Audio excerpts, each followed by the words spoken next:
right, go for it. Good morning, good evening, good afternoon, everyone. It's V, the Guerrilla Economist, coming to you live. And folks, this is a man who needs no introduction. I'm not going to spend a lot of time introducing him, but it's Harley Schlanger. Check out his work over at theschillerinstitute.org, also at larouchepack.com. Harley is the voice of reason in this crazy, tumultuous world. His perspectives are absolutely invaluable. So I urge all of you to listen closely. Have your notebooks ready. With that being said, Harley, how are you, sir? I'm great, V. Thanks for that introduction. I try, Harley. I try to, give the best intros I possibly can, and you, sir, deserve all of them. I mean, like I was saying before we went live, folks. Every time Harley comes on, the YouTube algorithms go crazy, and they instantly flag us for all sorts of things. But that is a badge of honor. That's how you know that this is a gentleman who is actually out there speaking truth in a very cohesive and sensical manner that is literally painting who the targets are and where our focus should be. So that's a great thing. So Harley, you are part of an elite group of people that Google and YouTube has put on their list as dangerous provocateurs. Harley, dangerous. Well, I will take that as a badge of honor. Yes. And what's important is if you look at the situation that's emerging, we're really in a fascinating moment following this summit that the BRICS countries had in South Africa, which has gotten almost no coverage in the United States. Yeah. Secondly, the election of a new president of Pakistan, Imran Khan, made a really interesting comment, which it bears on the developments at the BRICS conference. So let me start with the BRICS conference and its follow-up, where you had not just the 5 BRICS countries, but you had about 15 other countries. They're calling it now BRICS Plus, including Indonesia, Turkey, Argentina, the Organization of Islamic Conferences, the Mercosur group from South America, really a South-South development conference. And Xi Jinping in his keynote said, look, the key to the future is science and technology, and we believe every nation has an equal right to develop, and that every child has an equal right to become a scientist, an engineer, a creator, have a role in developing culture, and that's what we're committed to. Now, immediately after the conference, where there were a number of bilateral and multilateral side discussions, the word came out of Russia that for those people who in the past said that the BRICS was really setting up an alternative monetary system, in the past that wasn't true.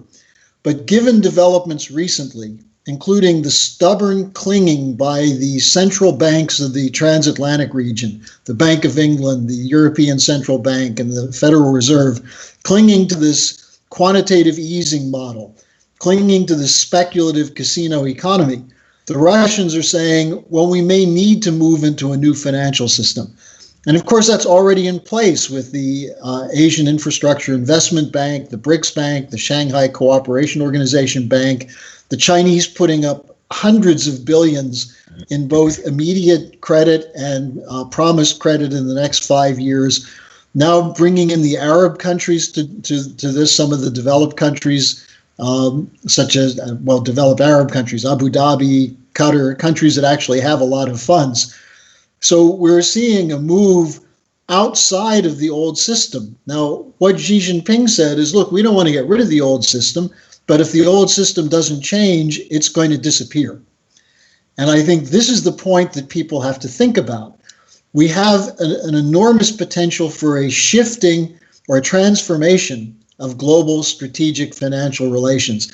And that brings me back to Pakistan. I just want to make this final point as a kind of introductory statement. Imran Khan said, look, we in Pakistan want the Chinese model. It works really well in China. It would work well in Pakistan. But then he went on to say, we also want rapprochement with India. Now, Imran Khan is the newly elected president of Pakistan. And he went on to say that for every step India makes toward rapprochement with Pakistan, I will make 2 steps toward India.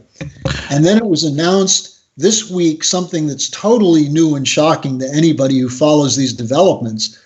The Pakistani military is going to conduct joint maneuvers with the Russian military. Now, the reason that's important is that the old alliances in the region were Pakistan with China and India with Russia. If that starts to change, if Pakistan works with Russia, if China and India work together, as Modi and Xi say they're going to, then this whole new system comes into being. And the important thing about this new system is it's not based on private central banks controlling the credit of nations. It's based on nation states acting in the interests of their people to control the credit systems, to make sure credit goes to real production, as opposed to speculative bubbles and the Jamie Dimons of the world. Now, in this context, Jamie Dimon came out this week and gave another warning. He said, look, we've got to keep quantitative easing going because we've never had it before and we don't know how to get out of it.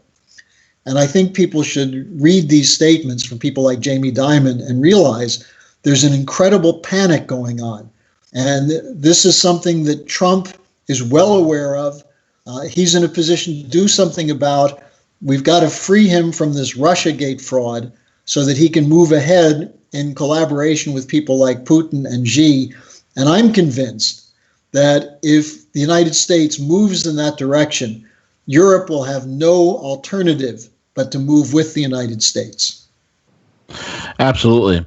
All right, speaking about the Indian-Pakistani relationship and how that is an absolute blow to the British model, the British imperial model that was set up to begin with back in the late 40s when they saw that the breakaway of the subcontinent was happening, and to divide that region and to create it as a point of strife, a pivot point on the global stage, it's a major blow.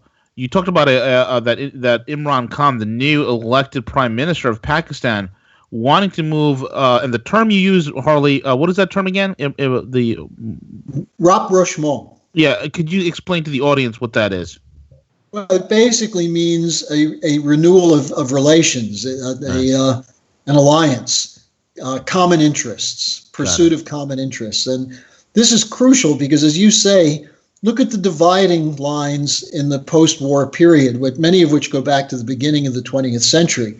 You have the whole Middle East, Israel pitted against the Arab states, the Sunni states against the Shia states. And then in the Indian subcontinent, which is one of the most populated areas of the world, you had Hindu versus Muslim, the creation of Pakistan, the initial dividing of East and West Pakistan. And now all of a sudden these countries are coming together saying, we have more in common than we do with the bankrupt British system. That's the change. Yeah. Tremendous. That is a major setback to the globalists. Massive. Well, Lord Mountbatten is probably spinning in his watery grave right now. I'd say so. Yeah, post-death trauma. But, and V, this is, every day there's something that comes out of this that's new. I mean, Trump saying, look, I'll meet with the Iranians. I don't even need preconditions. If they want to talk seriously, let's talk seriously. Look at the shock that should have been a hit in the United States when Trump talked with Lopez Obrador, the new president of Mexico. And instead of saying, we're going to shove a wall down your throat and send you the bill, the two of them are talking about a collaborative relationship to not just end NAFTA or change NAFTA, but to deal with the immigration problem. And one of the ways that AMLO, the new Mexican president, wants to deal with the immigration problem is by helping the countries such as El Salvador and Honduras to have some economic development. And what was Trump's response? Great, let's meet and talk about it. So you have these shifts underway that each and every one of them is fantastic. Prime Minister Conte of Italy was in Washington early this week, met with Trump. Again, this was underplayed in the media, but what did Conte and Trump talk about? They didn't just talk about immigration. They talked about the failure of the European Union economic model and the importance of reestablishing a U.S.-Italian relationship as a bilateral relationship. What are the issues that they took up? Immigration is one. Ending sanctions on Russia was another. And reforming the European Union was another. So these are phenomenal events. And then you see the blowback. You see the continuing hysteria over the Trump-Putin relationship. And now there's a new one. Trump is now taking on the Koch brothers. Now, this is significant. I just wrote an article on this. Huge. It's absolutely massive. Yeah, because what do the Koch brothers represent? They represent the old Bush neoconservative, neoliberal model, which is the American version of British imperialism.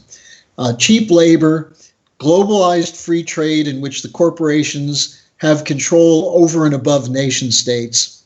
They hate Trump for that. They also are opponents of what Trump is doing with Russia, and they control the purse strings of a significant portion of the Republicans in the Congress, including people like Paul Ryan, including Ben Sasse. Nikki Haley is on their list. Mike Pence is one of their biggest benefactors. So throughout the Trump administration and the Republican Party, you have these neoconservative neoliberals who Trump trounced in the primary, the Republican primary in 2016, who managed to come back in and who are undermining everything Trump is trying to do. One other example of why this thing with the Koch brothers is important.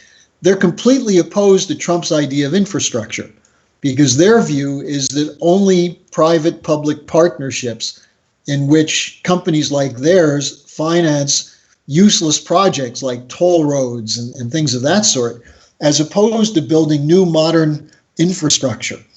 And they've held Trump back on this, and it's Republicans in Congress who have opposed Trump on this. And then you have weasels like Schumer of New York, who does his own sabotage. He says he's with Trump on this, and then he sabotages it in his own way. But what Trump did by calling them out is make clear that he's not going to allow them to use the 2018 midterm elections to blackmail him. And I think this is another absolutely stunningly important development of this last week. It's tremendous. Harley, what's your opinion on Trump trying to get Jeff Sessions to put a squash on this whole Mueller investigation? And Sessions is nowhere to be found. I mean, what's going on? What's going on with Mr. Magoo over there? Well, he reminds me of a mole. In German, the word is Maulwurf. And, they always have cartoons of these guys with glasses perched on the edge of their nose, banging into walls. The key thing is, forget Sessions for a moment. The Mueller investigation is a complete fraud. It has been from the beginning. And now what emerged with these FISA documents that Nunes dug out, he's absolutely right. The FISA documents show that it was the Christopher Steele dossier, which was used covertly by the FBI to get the FISA warrants against Carter Page and others. It also shows that the FBI in the FISA warrant itself did not fully inform the court that the Steele dossier was paid for by Hillary Clinton. I mean, this is unprecedented. The FBI goes to court to spy on a presidential campaign based on bogus evidence provided by the opposition research of the other candidate. So on that basis alone, it should be thrown out. And now we have this big show trial, the Manafort trial. And what does this have to do with Russiagate, the mandate initially given by Rosenstein to Robert Mueller? Now, V, I saw something the other day. I hadn't seen this before, but it was a clip from 2003. And it was Robert Mueller as FBI director, who at the time was covering up for the terrorist funding that was going on worldwide, including some coming from the CIA. He was covering it up. But in this clip in 2003, he's telling the Congress that he has absolute confidence in the reports that Saddam Hussein not only has weapons of mass destruction, but he said, my biggest fear is that these weapons will end up in the hands of terrorists. Now, first of all, the only way those weapons would have ended up in the hands of terrorists would be if the Bush administration or the Obama administration gave them to the terrorists, which in fact they eventually did. Yeah. But secondly, Mueller bought the lie that came from Sir Richard Dearlove and Tony Blair about Saddam Hussein, which led us into two presidential terms of wars based on lies. Now, this is the guy who's the straight arrow that we should trust. I mean, he should be bounced out immediately, the investigation shut down, or otherwise, Trump should demand that Mueller take up Putin's offer by sending U.S. investigators over to Russia to watch the Russians interrogate the 12 indicted GRU agents and reciprocate by allowing the Russians to come and observe the interrogation of those CIA operatives and others who have run meddling operations in Russia and other countries. So if you're going to say we believe there's meddling, okay, let's get it all out in the open. They haven't done it. It's been a consistent cloak and dagger show where the line is essentially, you have to trust our intelligence agencies because they're fighting for our interests. Well, they're not. They never have been. They never will. John Kennedy was right. You should smash the CIA into 1,000 pieces. Oh, absolutely correct. I agree wholeheartedly. Do you think that there's a great opportunity for that to happen?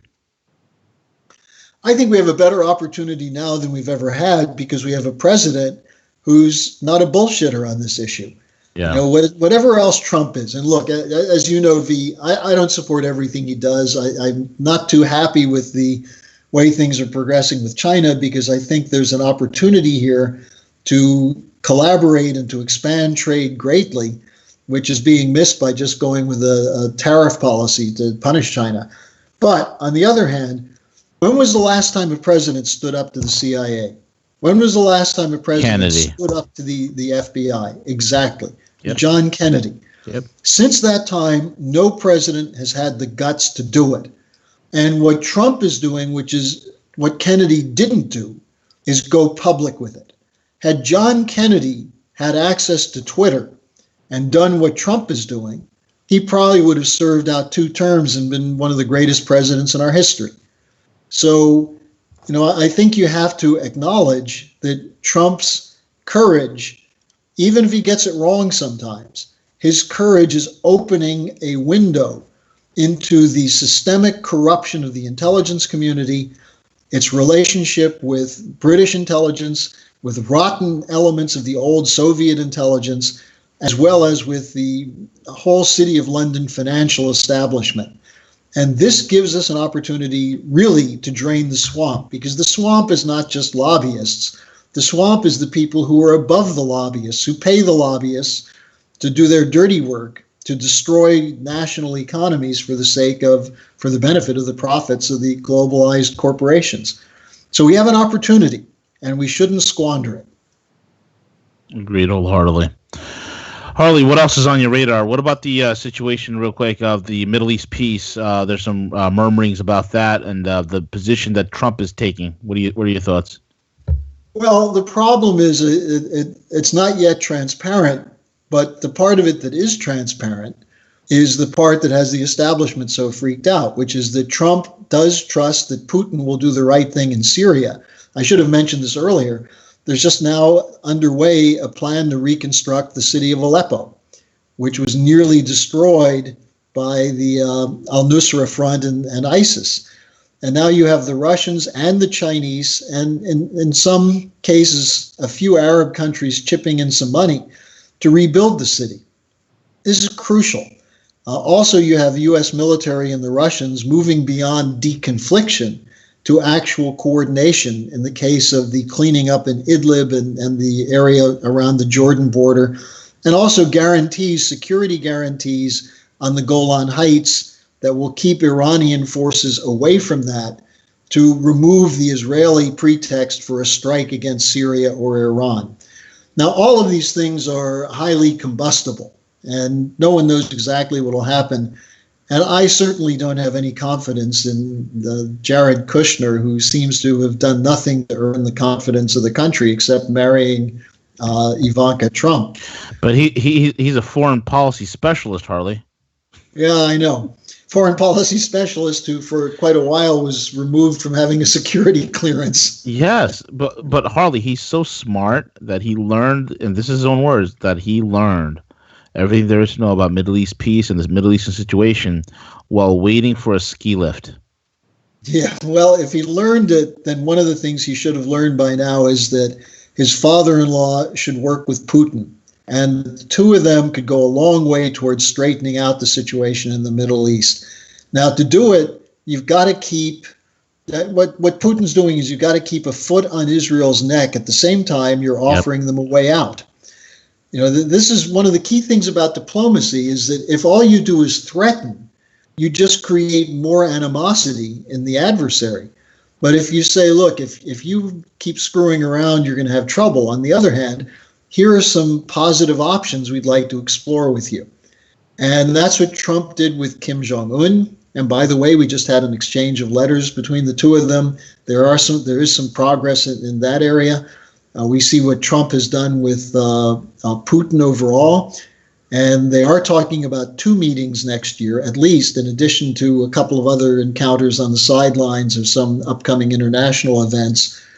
Kim Jong-un might come to the UN General Assembly in September and have a meeting there with President Xi and Trump. That would be a very interesting 3-way discussion.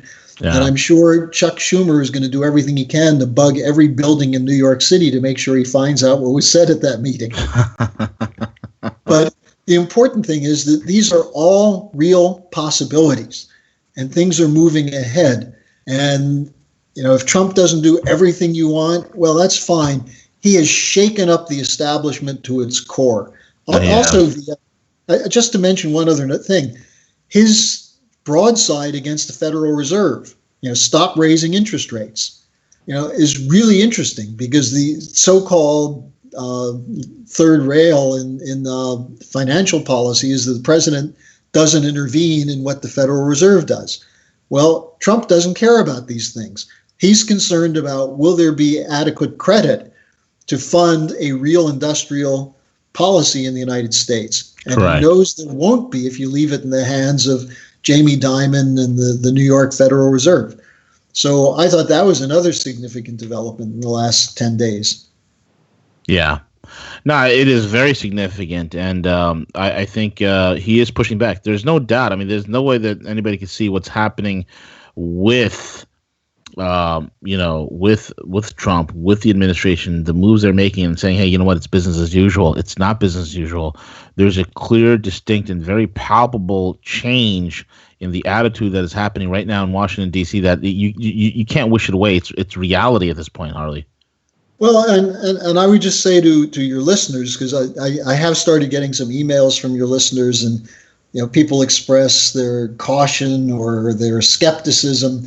This is not a time for skepticism. This is a time to plow ahead with an agenda which goes back to the best traditions of the American system, an entrepreneurial, science-oriented economy where credit is made available to those people who will put it to good use, producing something, not buying Facebook stock or Amazon or things of that sort, but by actually producing some real wealth.